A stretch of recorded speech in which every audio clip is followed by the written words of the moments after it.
My assigned topic is all about the traditional lesson plan. When we talk about traditional lesson plan, it is the mother of all lesson plan. Today, I am going to discuss the 5 major parts and its subparts of the traditional lesson plan. The first major parts of the lesson plan is what we call the objectives. This determines the goals the learners need to obtain during the lesson. In creating a lesson plan, we have to create 3 objectives. First is the cognitive objectives. This is the acquisition of knowledge and how the students interpret that knowledge. The second one is the affective objective. It is pertains to how the students value the knowledge. And the third one is the psychomotor objectives. It is psychomotor objective focused on the physical and kinesthetic skills of the students. The second major parts of the traditional lesson plan is the subject matter. Subject matter is this is what the lesson is all about. There are 3 subparts of the subject matter: the topic, the references, and the materials. The third major part of the traditional lesson plan is the procedure. Procedure has 7 subparts.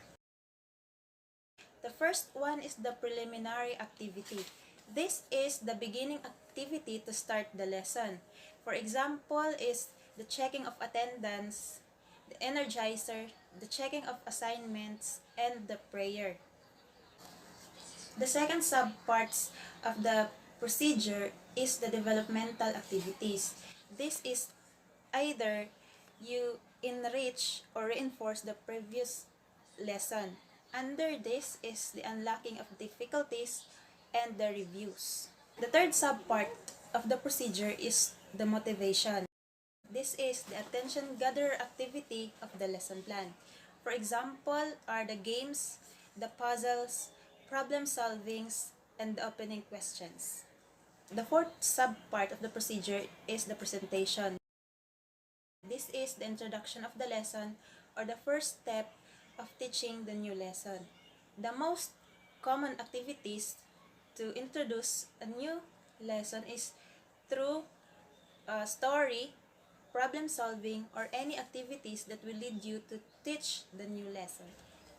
The fifth subpart is what we call the discussion. This includes activities on how you teach the students systematically from first part to the last part.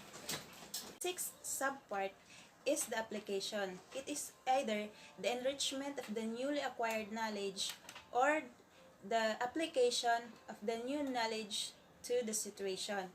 This is you allow your students to create and understand the lesson in their own way after you discuss the lesson. The last subpart of the procedure is the generalization. This is the summarization of what the student have learned from the lesson. The fourth major part of the traditional lesson plan is the evaluation. In this part, you're going to check what the students have learned from the discussion. There are 2 types of evaluation: the objective evaluation, which are the MCQ, the true or false, and the fill in the blanks. And the other one is the subjective evaluation, the essay, and the reflection.